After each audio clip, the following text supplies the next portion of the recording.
Get ready to uncover truths and reality of today's politics. Here's your host, Lori Mills. Hi, everybody. Welcome to an edition of Uncover California. I'm super excited to have you here. Last week, we went over the spending on DOGE, and let me just say they're continuing to dig up things. And I want to go over just a couple with you. We won't spend as much time on it this week. But anyways, $10 million for Mozambique for voluntary medical male circumcision. Not my tender. $9.7 million for UC Berkeley to develop a cohort of Cambodian youth with enterprise-driven skills. Gosh, last time I checked, Berkeley was just kind of into growing weed and protesting, so I don't know why I want to give them $10 million. $2.3 million strengthening independent voices in Cambodia. Lots of focus on Cambodia, folks. $32 million to the Prague Civil Society Center. So again, we can't rebuild North Carolina. We can't help the people of Maui. We can't help the people of Pacific Palisades and Altadena, but $32 million to Prague.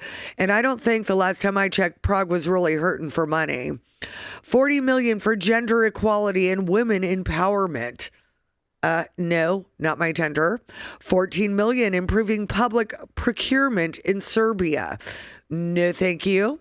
$486 million to the consortium for elections and political process strengthening, including $22 million for inclusive and participatory political processes in Moldova. You guys, the list just goes on and on. Follow Doge on X. Every day they're dropping more things. We're going to get in a little bit later with our guest, Sam. We're going to get into the Social Security waste that's going on. Did you know that we've got people that are 350 years old in our country still collecting Social Security? Did you know that we've got 3 million people that are 120 years old collecting Social Security? Something's fishy in Washington. Stay tuned, guys. We'll be right back. Welcome to the MAGA Mall. We have the largest selection of the finest quality MAGA caps and Trump caps that are made. We have over 250 hats and 1,000 different products in 28 product categories. All the caps are made from premium cotton twill. Everything on them is embroidered. As a matter of fact, in the last election cycle, we donated over 45,000 caps to Trump-endorsed candidates and conservative causes all the way across America. And you can buy any of our products by going to our website. It's at themagamall.com, like on the sign over here, and use promo code CALI, and that's for Uncover California. That will get you a 10% discount off of all of our products and also help this worthy cause. And remember, it's always a MAGA day at the MAGA Mall. Hey, everybody. I just wanted to say thanks for tuning in again. And today I've got a great guest here. He's an attorney. He's actually a partner in the Salmon Ash Law Group. He's a political analyst, and he's here to talk to us today about the HB1 visa program with immigration. As many of you know, my husband is a legal immigration, and we have done several shows on immigration and the open border. And I'm super happy to say that our border numbers are at a historical low again, thanks to the Trump administration and actually enforcing border crossings. Sam is also the host of the What's Right show, and I'm super excited to have him here. So anyways, let's go ahead and bring him in. Sam, thanks so much for coming on. Well, it's my pleasure. Thank you for having me. And I love this topic. I think it's so important. And I feel like for the first time in my life, something's happening, something real and meaningful in terms of some much needed reform. So very happy to be here. Well, me too. You know, I have spent the last 2 years basically reporting on the border, the NGOs, the child trafficking with we still have 350,000 children missing, the crimes that have been in our nation. And the Democrats told us the border was secure. Yet we have now gone from 11,000 crossings a day to basically single digits in some case. It's insane how easy it was to actually secure the border. And yet we've been lied to. What is your take on what we have seen over the last 4 years with the Biden administration?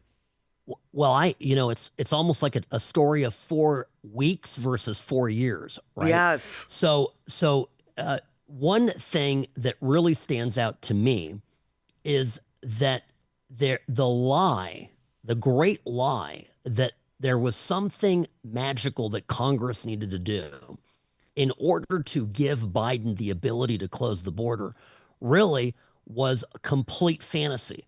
Because most important thing for everybody to understand about where we are today versus where we were, a mere 4 weeks ago before Trump was sworn in is that their Congress has done nothing to help or to hurt Trump. So Trump is doing everything that you've seen, all the positive movement has happened strictly as a result of him flexing his executive authority. And I know, for example, you've been saying this exact thing for years, and especially when the Democrats try to concoct this ridiculous border bill and ram it through, and it was a terrible bill, and Republicans were wise not to. Well, some did, but Republicans generally were wise not to fall into that trap. So here we are. Trump is doing incredible things, and he's doing it simply by using the existing, executive authority that the presidency has. And I couldn't be happier. I'm watching Tom Homan, perform at a fast clip, and I think it's also sending a very powerful message to anyone who is in the country illegally now or considering crossing the border. And that's why we're seeing, 200 to 300 people encountered a day versus the north of 11,000 that you were referencing earlier. Well, to top that off, we also know that our government, and now that DOGE has opened up the whole USAID fund, we know and we've reported on Jewish Family Services, Catholic Family Services, the Lutheran charities. These NGOs have been instrumental in funneling people into our nation through the Darien Gap and then moving them throughout the country on our tax dollar. Now we know for certain that they were using USAID in order to accomplish this. And at the same time, they were handing children off to gang members, many of which we may never see again, probably sold into the sex industry and or just slave labor industry. And I really hope that along with getting rid of criminal illegals, that we are able to find these kids, at least most of them. But the connections there and the money, and why are Democrats screaming so loud now that we're digging in to what's actually been spent? Well, the worst part of the last 4 years is that our government funded the largest human smuggling operation in history, and I say that knowing full well that we certainly have had a slave trade and everything, but that more people were moved in a relatively short period of time than I believe at any other point in the history of the world. And so the question then is why? And DOGE, I'm glad you brought that up because DOGE is giving us the reason why. Mm-hmm. It was all about money. It was all about money. Right. And it was billions of dollars that was our tax dollars, right? We're you and I and everybody watching this struggling to pay their tax bill every year, right?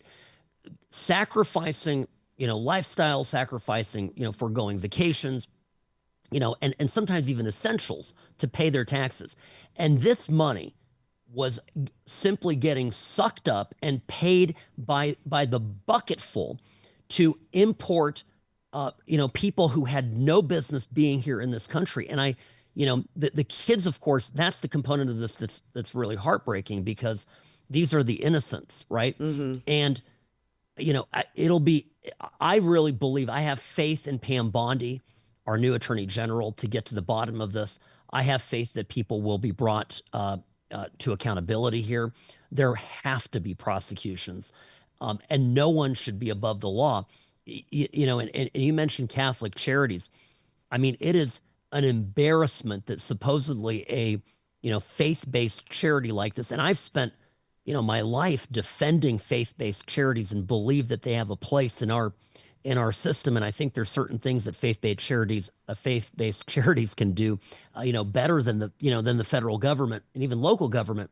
But what they did here was, I believe, criminal, and there has to be accountability. There has to be clawback. I think they're in a position to pay some of this money back, and that's what I hope will come from this audit, because it's really two parts, right? It's following the money and then uncovering any acts of criminal wrongdoing that, if we do not prosecute this, it will happen again in the future. There will be a president, gosh forbid, Gavin Newsom, someone like him, who comes in and will want to do all of this again. Accountability here is the most important thing. So that, we're jumping a little bit ahead, but that's going to be something that I'm looking for. And I believe, knowing the people who are in our government now, Kash Patel hopefully joining the FBI, getting sworn today, getting those votes. Been trying to watch that one. The thing is these people have made billions of dollars on human suffering and death. And I really believe, and I'm waiting for the receipts, that a lot of this money is going back into the pockets of lobbyists, the bureaucrats, and also our own elected officials. I was surprised to know, and it's really sad to say, Republicans were funding and allowing this money to go through to these cartels, because the cartels have made billions of dollars on this as well. But I think that's the danger of what we have seen for so many decades, where they bundle these bills and they're 15,000 pages long, and they get it the night before the vote and nobody reads it. That's why we're paying for $7.9 million for sex changes in Guatemala. That is why we're paying these things, because nobody's reading these bills, and yet they're passing them because they want to get their pet projects through. I want to throw on the brakes. I want to detach these bills. We should be voting on things independently, not in a big bundle where nobody gets to read it. And that includes something that I did want to talk to you about, and that is our whole immigration process to begin with, the HB1 visa process. Now, your mother's an immigrant and came over here on HB1, did she not? Yeah, that's correct. Both my parents immigrated together. My mother was the one who got the initial visa. My mother's a chemist, came here from Europe, went to teach at Northwestern and to do research, Northwestern University, and then subsequently ended up in the pharmaceutical industry and had a very successful career. So I have, a firsthand experience with this.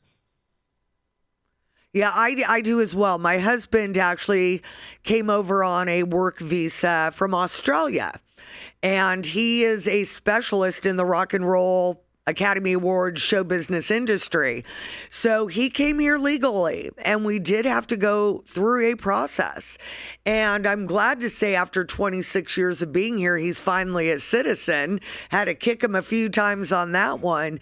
But I do believe that we need an overhaul, and I do believe that we need a merit-based system, that we need people that contribute to our society. And we can't have people coming in that we cannot vet, especially from enemy countries. And that's a lot of what we've seen lately. Do you want to delve into that a bit? Well, of course. So starting with the H-1B visa program and the related, work visa programs, because there's about 20 or 25 different visa types. And I think when we talk about the work visas, we kind of lump them all into one, and they're, in fairness, they kind of break down a little bit. But just generally speaking, I strongly believe that we, the United States, should actively pursue the top talent around the world and attract top talent to come to the U.S. And I don't think it's a tough sell, right? I mean, it's if you are at the top of your field, really the place to be for pretty much anything is the United States.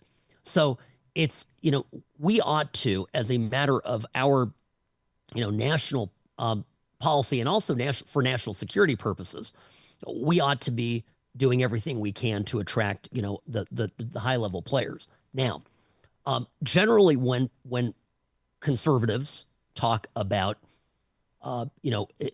immigrants from, dangerous countries, they revert to a sort of a post 9/11 mindset and talk about, the Middle East. And I absolutely agree that there are countries in the Middle East that are dangerous, and there's a mentality there that's dangerous. But I have to, when we talk about visas and we talk about attracting top talent, I absolutely have to bring up China. Yes. Because China is a country that absolutely uses immigrants, Chinese nationals who immigrate to the U.S. to spy and report back to China.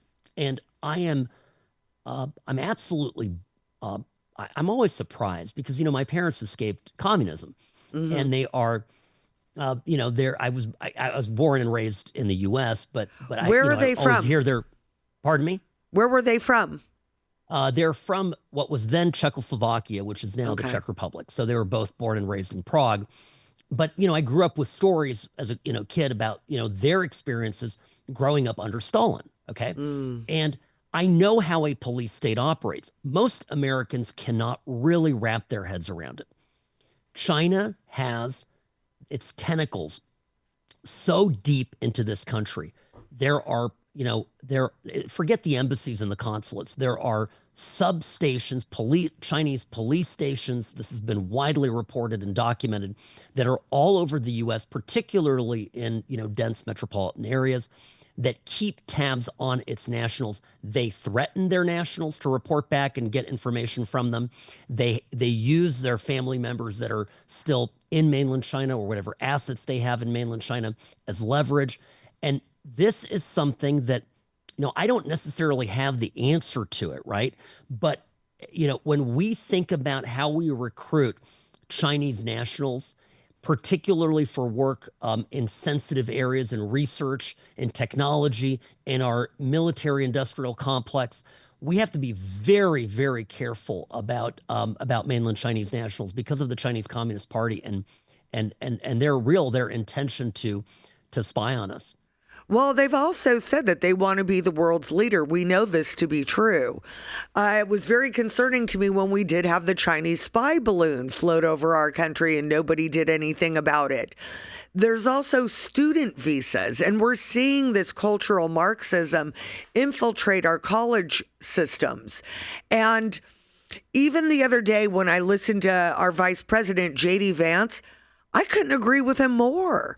We experienced this here in America back in 2020, where if we didn't go along with the bureaucratic narrative, we were censored. We were silenced. If you didn't go along with COVID-19 narrative, you were silenced. If you talked about Hunter Biden's laptop, you were silenced. We've watched 8 years of lawfare. And I almost feel that we had to go through 2020 through 2024 to see who the bad players were and to see what I think was a color revolution on our country. But we now look over to Europe where they're not allowed to speak anymore. We also see this in Australia, my husband's home country, where for COVID, he went home to see his dying dad, was taken by armed guard to a hotel and could not leave a hotel room for 14 days while being guarded. I think that we have just broken out of something that could have been very dangerous for our country. And if President Trump wouldn't have won, I'm terrified to see where we would have ended up. Well, I agree with you on that. Absolutely. And I just think on the subject of immigration, what we want, our immigration policy, let me put it this way, our immigration policy should be that we decide who comes to this country. Yes. And the criteria ought to be, national security first. So we put it through a filter, right? That's one thing.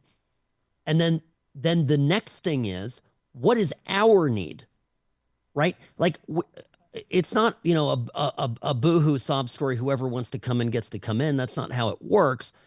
What do we need? Like, for example, if we have a nursing shortage, should we, should our government actively, put the feelers out there around the world and attract nurses into the country? And the answer is, yeah, certainly. I mean, I'm for that, right? We want to look at whatever our particular need is and fill that.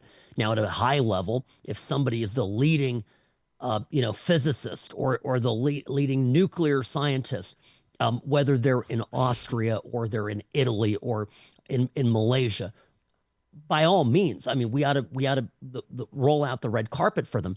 The problem with where we've been for the last 4 years, and honestly, even before that proceeding in the Obama years and in the Bush years, is that we have so many people coming illegally, and it then we really don't make any efforts to make it easier for legal immigrants to come in. And I'm sure your husband and my parents, I know because I talk to them about this all the time, they are incensed by illegal immigration. Yes. They are infuriated by it. And so are every other, so is every other illegal immigrant to this country, because they worked hard to get their green card. They worked hard, to even first to get through the door and get their visa. So when they see people cutting to the head of the line and then getting benefits from the state, this is astonishing, right? We are spending, back to your original point, it's so important. The billions of dollars that we spent on randos coming across the southern border. And even if it would take all the horrible, sexual abuse and the child trafficking, and we put that all aside, just the fact that our government spent all this money on bringing people into the country who really, I don't know what great benefit they are to us. We didn't get to pick and choose them. And, I know why the Democrats did it. Obviously, they had political and ulterior motives, but we could get, for a fraction of that money, really, high-level people that we need, professionals, and on a limited basis, if we need to fill, farming jobs and we need somebody for a season, sometimes wineries need people to come in and clear the grapes, whatever. We can work that out, but we need to know who they are, background checks, and not let people in who will do us harm, i.e., Lake and Riley and all the other victims of violence by these thugs that came into our country under Biden. Yeah, well, and not only that, we do know that there are people, they have caught Chinese spies. When these people were coming across, they dump all their documents on the other side and come in with a wristband, paid or not paid to the cartels. So we didn't know who these people are. And no offense to people in countries like Uganda, there's no way to vet a person like that. There's absolutely no way. And when I asked Oscar Blue, because he has traveled through the Darien Gap 4 times, are we going to get hit? He goes, I'm shocked we really haven't been hit hard by a terrorist attack yet. We have let so many people in this country that we have no idea what their identity is. And I agree with you, as far as farm workers, they can come in on work visas. Anybody that wants to work here, we can provide a work visa for them to come in and make money. And if they want to send their money home, they're more than welcome to. But this free for all has to stop. And thank God it seems like it is. You had said something interesting too about just these immigrants that are coming through, the high level ones, that could be a nuclear physicist. We do have to definitely make sure what their allegiance is to. Because again, if somebody's coming to live in our country, we want to make sure that they're putting America first. What are your thoughts on that? Well, of course, and I started with the China example and the Chinese nationals. I lived for most of my life in Irvine, California, where I grew up uh, in Laguna. oh my goodness, Yeah, small world. Now, yes. now Irvine, has a reputation that there are a lot of Asians, right? Particularly Chinese. So I have experiences, I have stories after story. I'll tell you this. I was, there were instances where if we were in a group of neighbors and there were, Chinese immigrants, mainland Chinese, right? People's Republic of China, immigrants who, would begin talking about anything political, they would immediately clam up. They would immediately be quiet and not want to say anything. And they would admit to me later that because there were other Chinese nationals in the room, they just didn't feel like they could speak freely. Why? Because in the middle of Orange County, California, in a affluent city, in the United States of America, there was a jurisdiction of sorts that the Chinese secret police have over their citizens, and so when we talk about, I mean, a Chinese nuclear physicist is almost, I think, and it's maybe hugely unfair, almost guaranteed they're coming to this country, that they will willingly or unwillingly, uh, spy on the U.S. and turn over secrets to the Chinese Communist Party. It's just how the system works. So I'm very suspicious of people coming from mainland China, and that's why it's just a very matter of fact thing. Now, I also have my concerns about the Islamic world. I think Islamic immigration is can be, certain countries, it can be a little bit dangerous. That's a separate topic. Certainly there's people that have grown up in those countries and want out. And think that the ideology is whack, and I get that. That's another place where we can't be politically correct, right? We have to call it what it is. So and it's a country by country thing, but yeah, a big picture is we don't want people coming into the country that spy on us. We don't want people who are going to be a national security threat, and we also want people whose values are aligned with a free Western society. They don't have to be conservatives, right? They don't have to be Republicans. They don't have to love Trump, but they have to conform with our Western values. And that's something that I feel that it's almost like this third rail. Nobody wants to touch that or say it, but we very much should not bring people into this country who think, for example, that polygamy is acceptable, or think that free speech isn't acceptable, and think that the free exercise of religion is something that's abhorrent. Like, all of that is not going to create a more unified and better United States of America. Correct. And it's funny.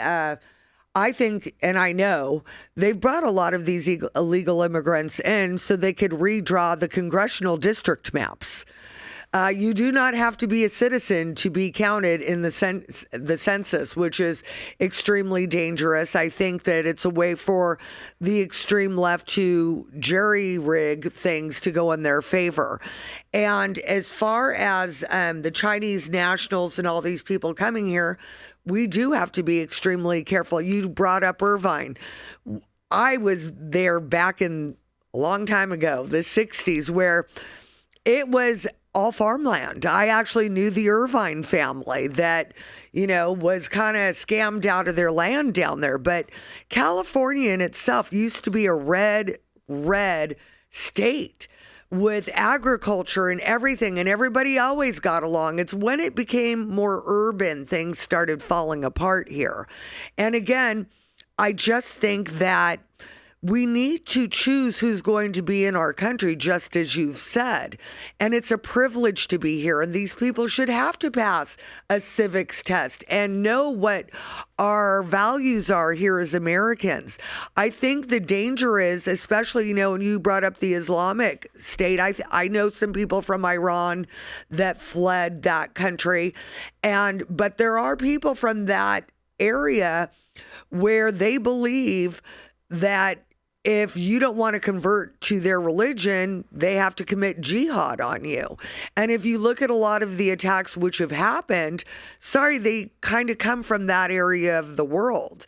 We can't have unvetted people that want to transform America into their image. If you're coming to America, you're coming for our values, what our forefathers died for. It should not be because you want to convert us to your way of life or stay where you're from. Well, the cautionary tale, of course, is Great Britain today, Germany, Yes. the Netherlands, Spain. Most of Western Europe has over the last 10 years has opened their doors to mass migration.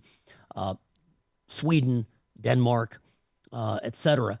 And the result has been, it turns out that diversity is not always our strength. Right. As a society. And that's because if you surround yourself with people that want to kill you, they will.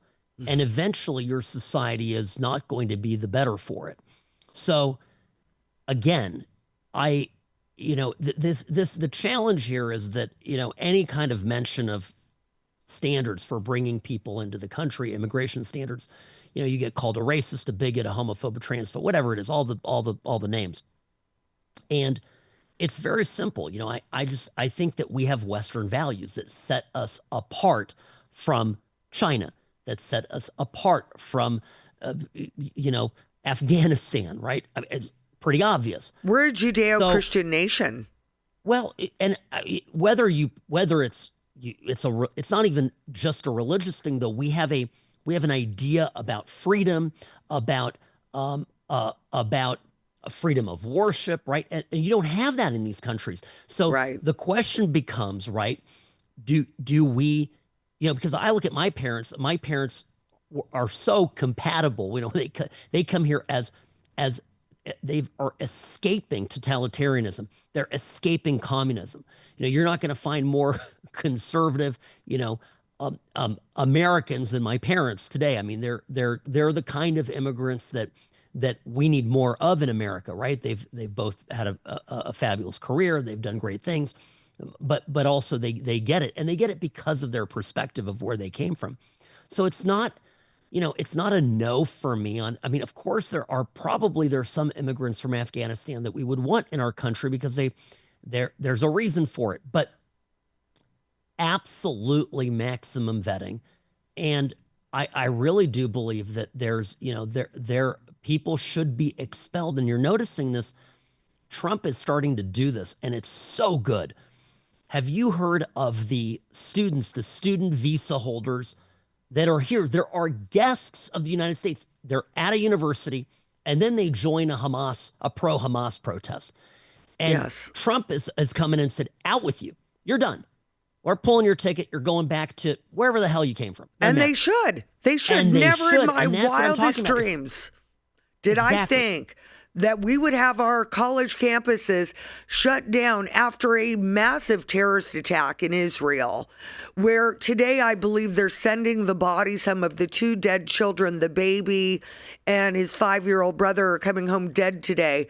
And we literally had people protesting in support of Hamas, dressed like Hamas. That is not my value. That is not my value at all. And again, people that are saying, don't deport me, flying their country's flags where they don't want to go back to.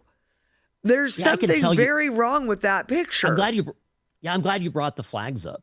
Because I can tell you, my parents absolutely never have ever flown, the Czech Republic or, whatever. First it was Czechoslovakia, now it's the Czech Republic. Their flag, country of origin's flag at our house growing up ever. Like Right. that idea never crossed their minds. And so it's fascinating to me that you're seeing that, but we've seen that historically. We've seen Not like this, though. Yeah, Not but- like this. But I think if you're here on a visa and you go and you protest for a terrorist organization it's goodbye. Exactly. We'll see you later. Adios. I 100% agree. And it's going to be very interesting to watch Doge dig into the Department of Education. I'm really curious to see how many of these Hamas organizations are being funded by our tax dollars. Again, because I think that there's been massive Marxist, communist indoctrination in our colleges, causing our kids to hate our own country. There's something really wrong with that. Do you remember when during sort of the peak on-campus protests at Columbia University in New York, one of the first things that struck me was how suddenly the protest on campus, they suddenly all had brand new Coleman tents and gear and everything. Arabella LLC with USAID. There we go, right? Yes. Isn't it funny? And at the time, my first instinct was, this, right? Where's the money coming from? And I thought perhaps from a foreign source. And the worst part of the story is that it's our tax dollars going to fund that. Yes. Well, and there are foreign players in there for sure. Like, I don't know if you've ever dug into Arabella Advisors. If not, I highly recommend you read the articles by Hayden Ludwig at the Capital Research Center. These people, it's foreign money in our elections. It's Soros, it's Hansvorg Wies, and they've got more money than the RNC and DNC combined. They funnel into Democrat funds, the Hopewell Fund, the 1630 Fund, and a couple others. And from there, they funnel into pop-up groups, which are your protest. The fact we know now, USAID actually paid for the BLM protest. What is going on in America? It is crazy, and they need to connect this, because I am positive that the Arabella Advisors is completely connected with what's happening with our tax dollars. We're funding these protests. Defend democracy, all those signs against Kavanaugh, that was an Arabella Advisor protest. And it's funny how quick these same protesters can change from BLM outfits to Hamas outfits to now anti-Trump Doge outfits. It's all the same people. Well, you're absolutely right. I guess there's a kind of a hierarchy of my concern, right? So my top concern would be obviously adversaries' money, China money, terror funding flowing into the country, and there's some federal law that prevents that from happening. Although remember this, in Penn State, didn't the Chinese Communist Party fund the area that Joe Biden was keeping his records that he wasn't supposed to have? Yeah, correct. They were funding that office, the Joe Biden Center for Democracy or whatever it was. Yeah. So that's sort of my top level of concern. Then my next level of concern, I have to think about this a little bit. My next level of concern, honestly, I'm probably most incensed by my tax dollars being spent on this stuff. And then third, as much as I hate Soros and the Swiss billionaire you mentioned, I would say sort of that's kind of comes in, like, for me, third, because at least it's not my money, right? But so national security, top of top, but followed very closely by the fact that the whole fallout now of the last 4 weeks for me is eye-opening, and I consider myself reasonably well informed on the subject, and even I am surprised by the amount of money spent on working against actual democracy in this country, and in support of Democrat one-party rule.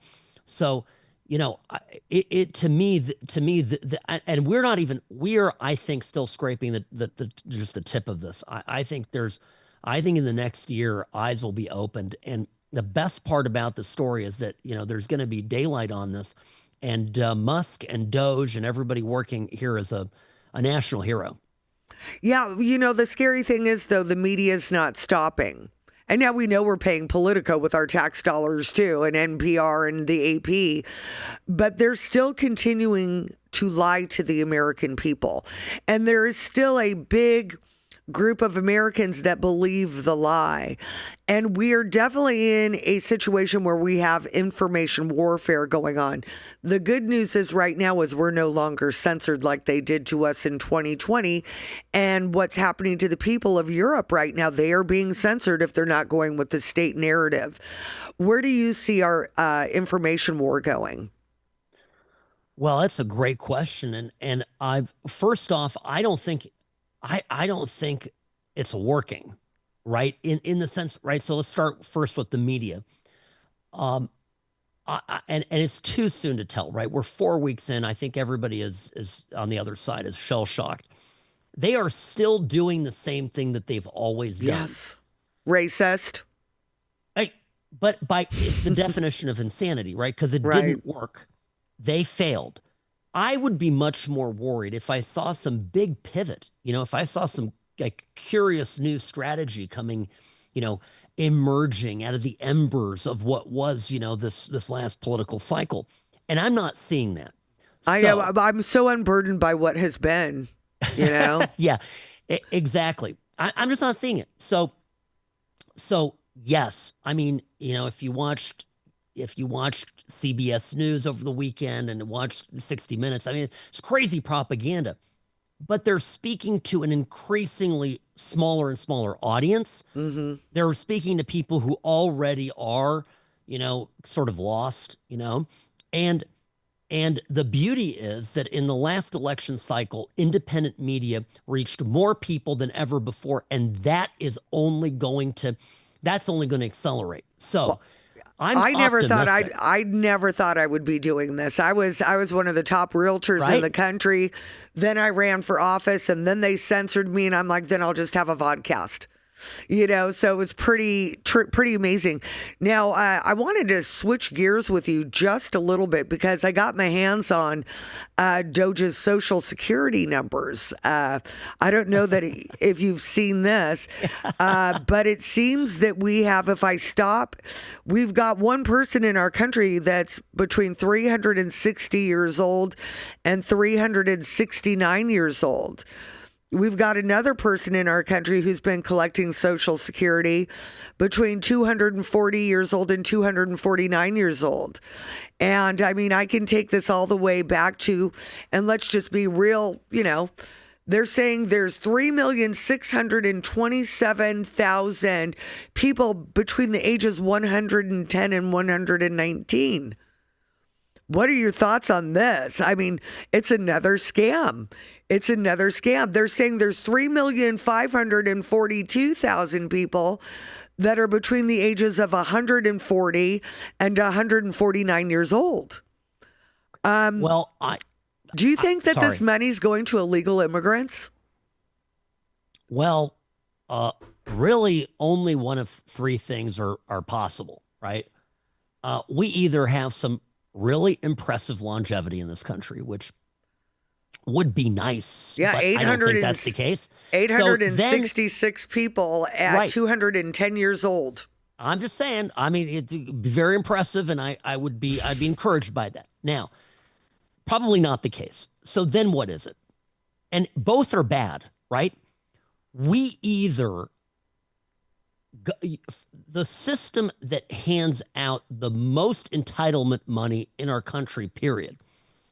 The system is either the database is so corrupted and bad that we aren't tracking things properly at all, which is, that is probably that's the nice explanation, right?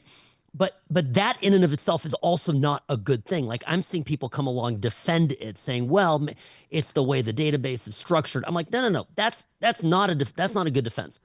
But really what it is I think that the database is corrupted on purpose and by design.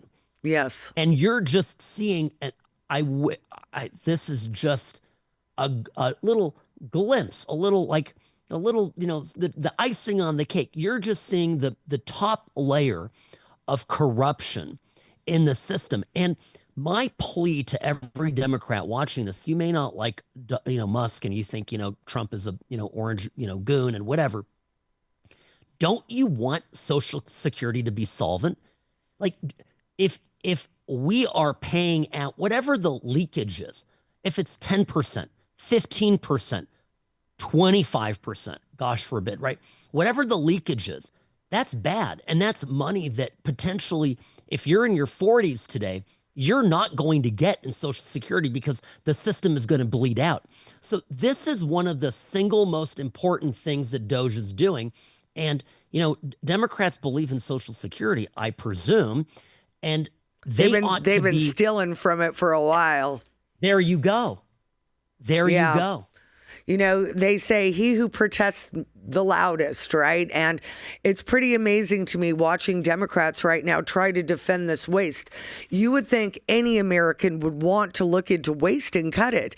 But then I have to ask myself how someone with a six-figure salary ends up being worth tens of millions of dollars. Something isn't right in Washington, folks. It's just not. And again, their protest against digging into this stuff, if they were serious people, they would say, hey, you know what? We've got some young Democrats that we would like to join Doge as well, and let's all go dig together. But they don't want to. They want to cover it up. And what are your thoughts on that, the protest of our Democrat Party? And even some Republicans, Mitch McConnell, Lindsey Graham. Well, Lindsey Graham's, he's been there a long, long time and certainly has benefited from the status quo. McConnell it's not even him. He's not even, he's non-compos mentis, and he's got staff running his office and voting for him. And his wife's Chinese.